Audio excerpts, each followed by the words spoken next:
Prince of Persia, but you don't play as the Prince of Persia and not even a Persian. Alright, let's talk about Ubisoft, because man, they've done it again, and this time they've disbanded the team behind Prince of Persia, the Lost Crown. The news broke recently and the reactions from the community are all over the place. So let's dive into why this happened and what it says about Ubisoft's approach to their games. So, just when it seemed like Ubisoft might be learning from their mistakes, maybe even thinking more pro-consumer, they go and make another baffling decision. According to reports, Ubisoft has reportedly disbanded the team behind Prince of Persia, the Lost Crown.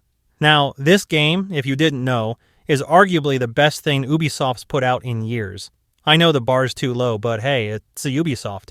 It's a 2D Metroidvania-style game, packed with challenging but fair combat, cool abilities, and it's been praised by critics.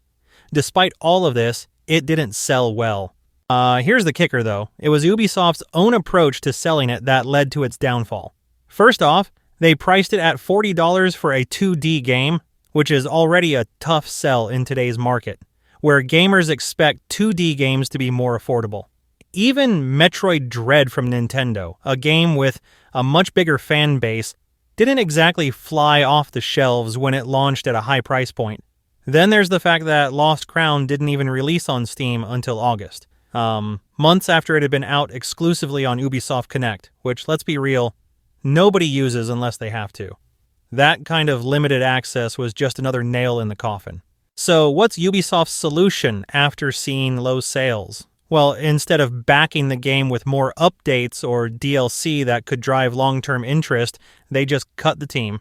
According to reports, a sequel was pitched, but the execs shut it down, claiming it would cannibalize the potential long-term sales of the original. Think about that for a second. They didn't want to make another game because they were hoping word of mouth would magically boost sales of the first one over time, and that's a wild strategy in today's market. Ubisoft seems to be missing the bigger picture here. They're not in a position where they can afford to pull moves like this. The reason other studios like Capcom can charge for DLC or microtransactions without massive backlash is because they have something Ubisoft doesn't: goodwill. People trust Capcom because they've delivered consistent high-quality games. Meanwhile, Ubisoft has been making one controversial decision after another for years, from disappointing releases to poor post-launch support. The Lost Crown was a chance to start rebuilding some of that trust, and instead they just pulled the rug out from under the team. Alright, let's dive into the real issue with Prince of Persia, the Lost Crown, and why it didn't land with so many fans. Now let's talk about one of the biggest problems with this game that others are afraid to talk about. That is, it completely misses the cultural depth and authenticity that made the original Prince of Persia so memorable. Instead of staying true to its Persian roots, Ubisoft decided to inject surface-level diversity and modern design choices that felt out of place. When you implement DEI in a way that feels like tokenism, like simply slapping on a stereotypical character design to check a box, it cheapens the impact. It's as if Ubisoft tried to modernize the game by giving it trendy aesthetics, but in doing so, lost the essence of the franchise. Seriously, how many times have we already seen this haircut? It's so bland and lazy.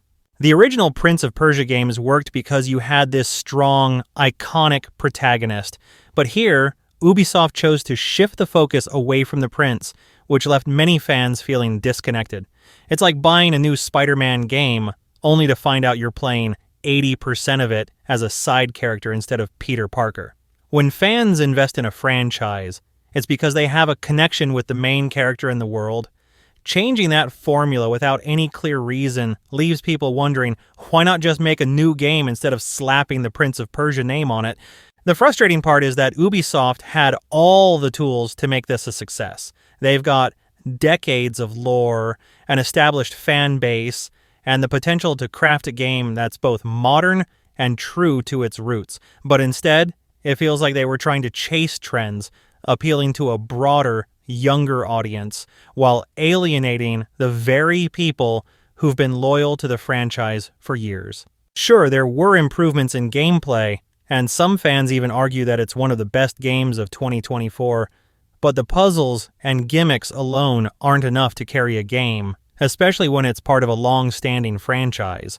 The narrative, the characters, the world, those are just as important. And if those elements don't resonate, no amount of gameplay tweaks can fix that. At the end of the day, Ubisoft forgot what made Prince of Persia special. The franchise wasn't just about good mechanics or flashy visuals, it was about the blend of action, rich culture, and a strong protagonist. By losing sight of that and focusing on surface-level diversity and modern aesthetics, they ended up with a game that feels hollow. Anyway, let me know what you guys think about this whole mess in the comments.